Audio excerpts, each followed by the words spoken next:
it would throw a wrench in the works, definitely, if tomorrow, all of our technology that we've used in Tenafly High School were to just no longer be usable.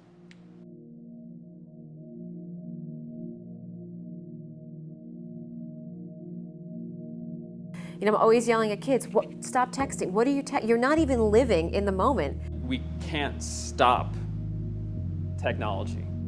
I don't see that happening unless some very catastrophic event were to occur. There's no turning back. We have to accept it. We have to find a place for it. We have to find a balance for it, because it's here to stay. It's absolutely here to stay. Facebook too, for some people, like you check it the second you get home, 10 minutes after you check it, 10 minutes after that, you're always on it. I would be very disheartened if the whole education field became so heavily dependent on technology. It's not just a phone, we can do anything on them. And so then you lose your ability to do everything.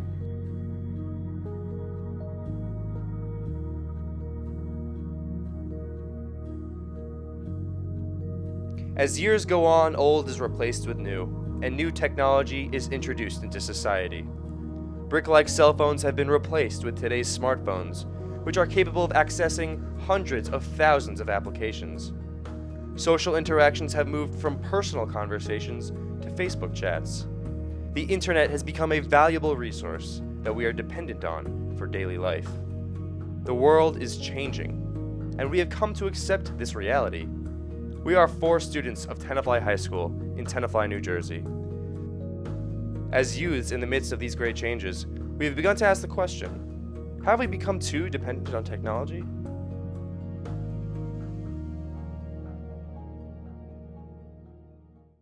The current generation of high school seniors is one of the first generations of students to not know what it is like to do schoolwork without the internet.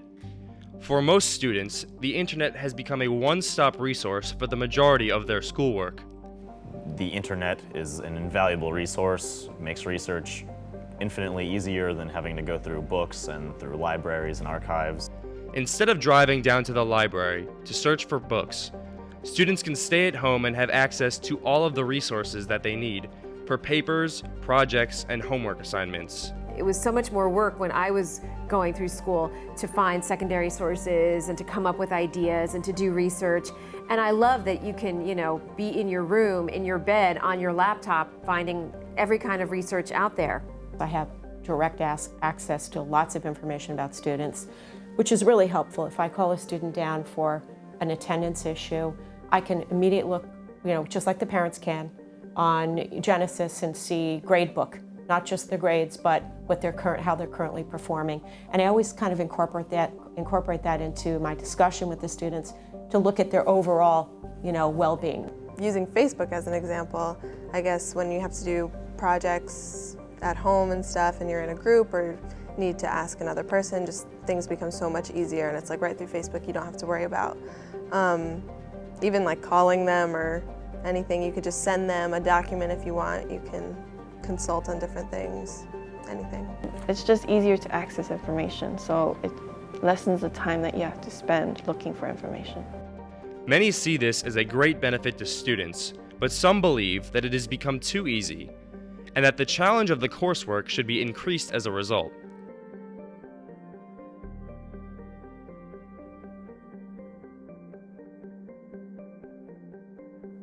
But it also makes it too easy, too tempting for a lot of people. I mean, now it's so easy for people to post study guides online, which kind of takes away the motive of genuinely reading a textbook and trying to get the information for yourself, where now it's just, clearly laid out for you, which is really convenient because people can use that to their advantage, but it's still, kids are taking the easy way out. Although our generation is the first to be exposed to this plethora of technological convenience, one cannot help but wonder and worry if this accessibility comes at a price. I said earlier that I think that students don't have the attention span that kids had 15 years ago, but I think there's also a kind of sharpness and an accessibility to information that students today have that students 15 years ago didn't have. And so I think kids are just, in a broader sense, smarter in some ways. They have information at their fingertips all the time, so it seems to me that they know a little about a lot of things as a result of being so connected. In addition to using the internet on computers, students use it on their phones and other devices for Facebook, online games, and other entertainment purposes. With access to all of this at their fingertips, it's commonplace for students to get distracted in class, in the hallways, and even outside of school. The increase in technology has definitely made school a bit too easy for students and has probably negatively affected their cognitive functioning. And I say that because I think that the ability to just have this instant gratification of going on Wikipedia and then finding out whatever you want about whatever topic you want kind of takes the discipline and tediousness out of research, which actually is important in itself. And so while it's great that you can find out so much in so little time, the concentration it takes and the dedication it takes to go to the library and do tedious research is actually very important for cognitive function and, the human brain.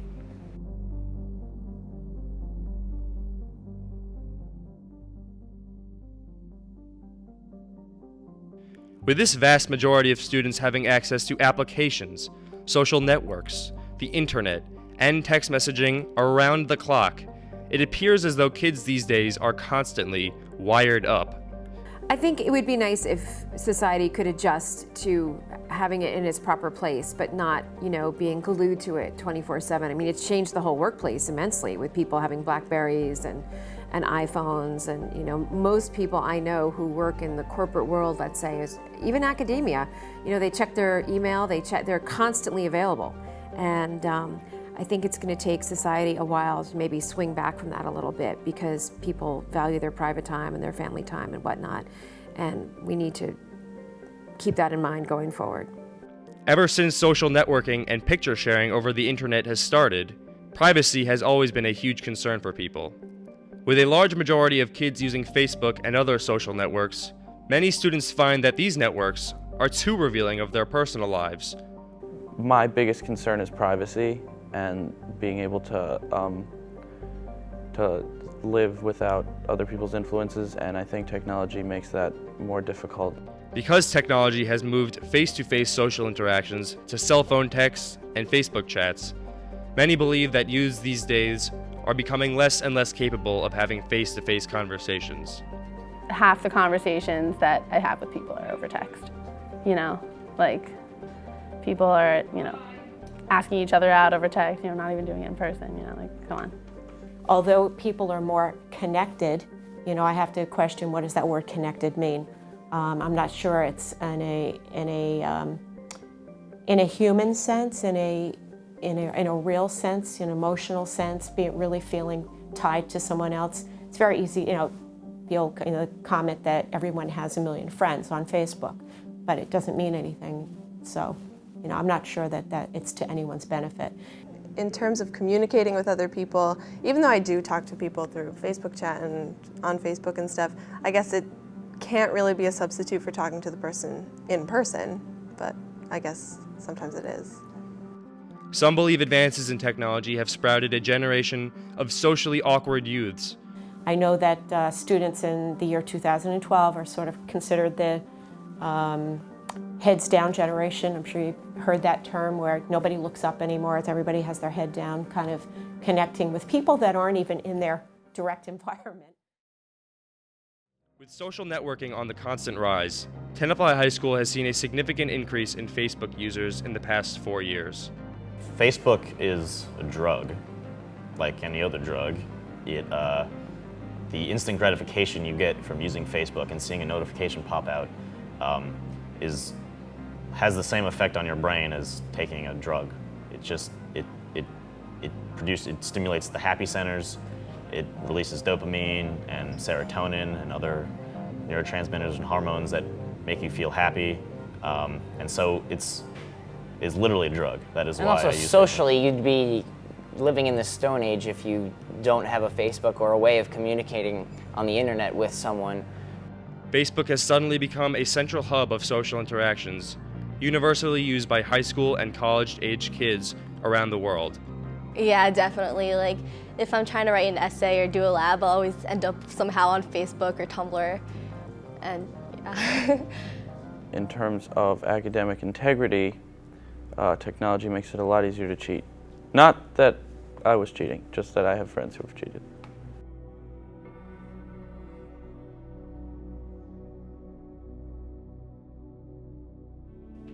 Tenafly consists of a student body of extremely dedicated and hardworking students, consistently striving to get the highest grades possible.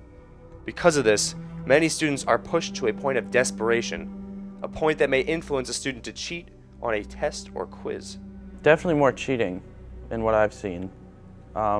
Just because if you have an iPhone and you hold it under your desk, you know, it's so easy to see. For me, there's been no correlation at all, but that's because I tend to like to do things by hand.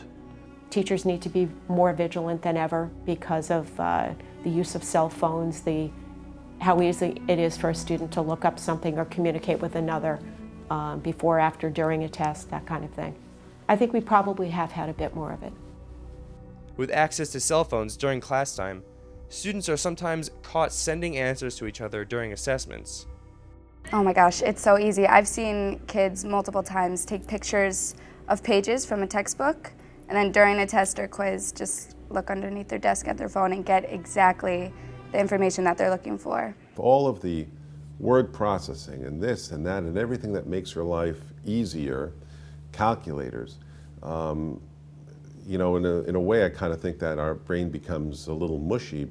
I'm one of a handful of teachers who are using the iPad in school now. The technology director got us set up on the Wi-Fi. So, you know, at a moment's notice, I can hook up an adapter to my iPad, hook it up to a projector, and show on a big screen anything I want to, from a movie to a web page to an audio, whatever, to enhance my lessons. And I do use my iPad just about every day in my classes. As new teachers begin careers at the high school, new teaching methods have been introduced. More and more often, teachers are incorporating PowerPoints, smartboards, and even YouTube videos into their lesson plans. To many teachers, technology has not only given the opportunity to access many resources, but it has also made lessons more engaging for their students. If the government continues to try to push technology down our throats and insist that we use it instead of using some other things, I think that the new teachers coming in are going to be entirely technology dependent. And I think that you're losing one very, very important aspect of education, which is the interpersonal. And it's not just student to student, but it's teacher to student, because as much as you think that with so many students going through, you don't really have an effect, I still have people coming up to me and saying, you made a difference, or what we did in that class, or this one experience changed my life. And it boggles my mind every time somebody else says it. But that has to do with the people that you're dealing with and being there in person. But some may ask the question, have teachers grown too dependent on technology for their lessons? There needs to be the human factor of teaching. You know, I brought in a World War II vet at the beginning of the year. You can't do that with technology. That's a human-to-human contact that's important. Right now I have a 4-year-old son, and I see the way he reacts to technology, and if he gets his hands on my iPad and then I go to take it away from him, it's almost like I'm taking his drugs away from him. With technology becoming more and more prevalent in school systems all over the country, we were curious as to how technology has affected Tenafly schools at the elementary school level. In order to do this, we decided to trace our roots back to our old elementary school by visiting our first grade teacher, Mrs. Brown. What we found here was startling.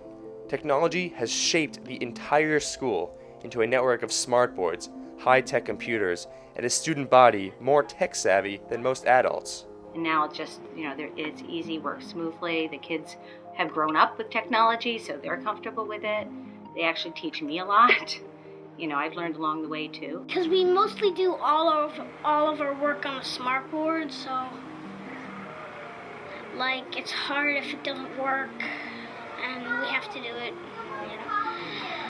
My favorite subject is I like to play on the computer. The ability to keep kids' attention has changed tremendously. You have to be very theatrical and keep them engaged in changing things because they're so used to this fast kind of impact of the technology at home. So it has made a difference in their ability to be able to sit and focus on other kinds of things. And that's why bringing these into the classroom also, addresses the kind of learning that they're used to at home. But it has had a huge impact and not all positive.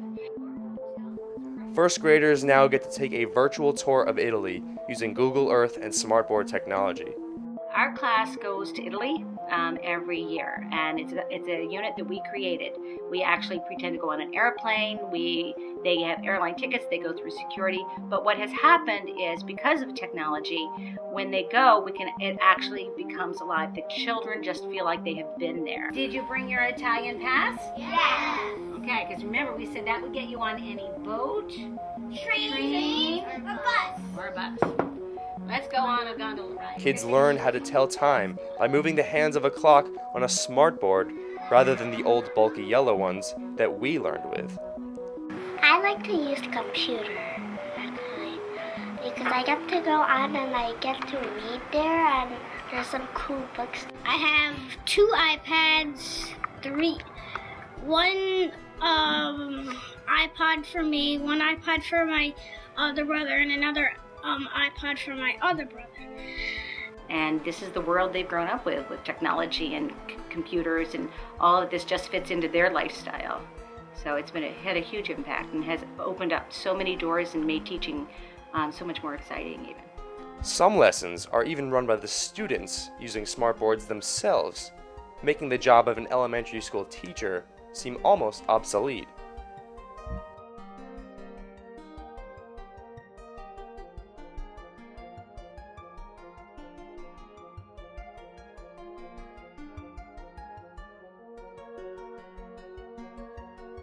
So I think it's not a choice, that we just have to keep moving forward and hopefully putting the best kinds of technology that support learning. And I mean, it's beyond my imagination what's going to be out there.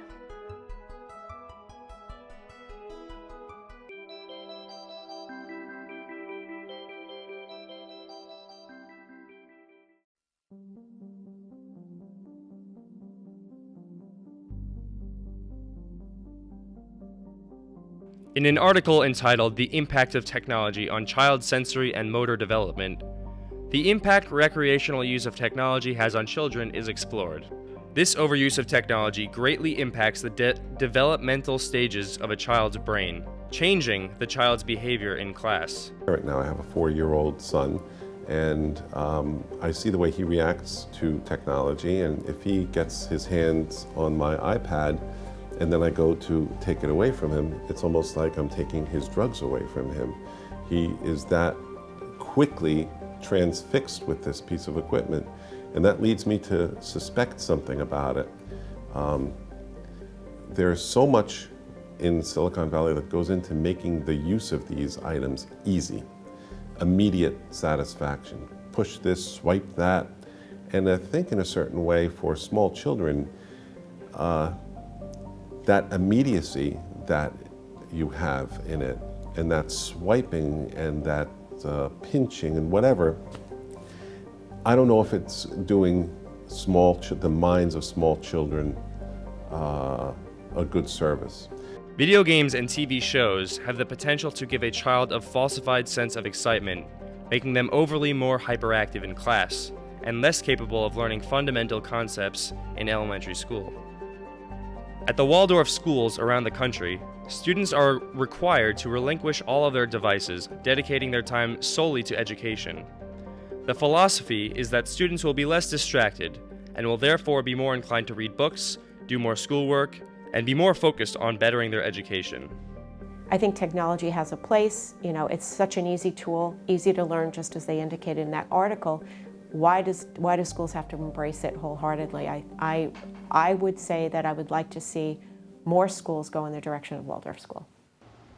The goal as an educator is to figure out ways in which technology is able to offer you something that is in addition to what you could do just with conventional methods. Finding a balance in technology use on a daily basis is something that many have trouble with. Though it is used as a tool to help us, it is also a very tempting distraction, something that can keep students from doing their schoolwork or paying attention in class. I think that in general, you have to find a balance, both as a teacher and as a student, and really determine when are the times in which technology is actually helping you. We have to remind ourselves, I think, from time to time that technology is created to be an aid and to empower us and to allow us to do things that we cannot do without it. But at the same time, we also have to keep in mind that we can become very dependent upon that technology and that it can actually be a detriment at times, especially in terms of attention, paying attention, and to really living a fulfilled life. One can only hope that these students are somehow finding a good balance. With technology around us at all times, it is difficult to escape it. Kids and adults alike seem to have lost touch with nature, or life without technology in general. It's a conversation that my husband and I have frequently because he works in technology, Cisco systems, and he also agrees with me that it's not that he's not sure that technology is the panacea that education needs today. I think it's easy for districts to, think that that's moving forward, that that's being modern, that that's going to solve the problems of education, and I'm not sure that. I really think it boils down to, as in the article that you addressed, that engagement, that whatever happens, that community of learning, that one-on-one between teacher and student, students with other students, and I don't think that technology has proven to aid that. Technology is simply a tool we use to make our lives more convenient. It is the product of human ingenuity, yet the root of many of society's problems. It has found its place in society not only in the classrooms of our schools, but also in practically every aspect of our daily lives. There's all this talk all the time about 21st century skills and how students should be prepared with technology. And I keep saying, what about the 19th century skills like, canning pickles or, growing tomatoes or whatever the case may be. And the kind of self-reliance that I think is so important to the American character that, Emerson wrote about, for instance. And I'd like to see a balance of those two things. I would like to see kids who are plugged in and who can use technology to enhance their lives and their education, but yet who still have an appreciation for, the simple things in life, like taking a walk with your dog, or walking around the woods, or growing a garden, whatever the case may be. Climb a mountain somewhere. I'd like to see the two of those things in balance. It doesn't make sense for us to abandon our technology entirely, but we need to begin to realize that there is a place and time for everything. If we can begin to do this, then our generation, the future generations, and society as a whole will be better socially, intelligently, and creatively. I still see a great deal of interaction, peer-to-peer interaction in the classroom, in the halls, in the lunchroom, et cetera, et cetera. Yeah, there's times when I see people on their phone, and I think that is new, that is different. And the fact that in some circles has become at least partially socially acceptable for somebody to be on their phone while sitting next to a person. But I still think that there's a very strong human desire to connect, and to connect in a face-to-face way as much as possible.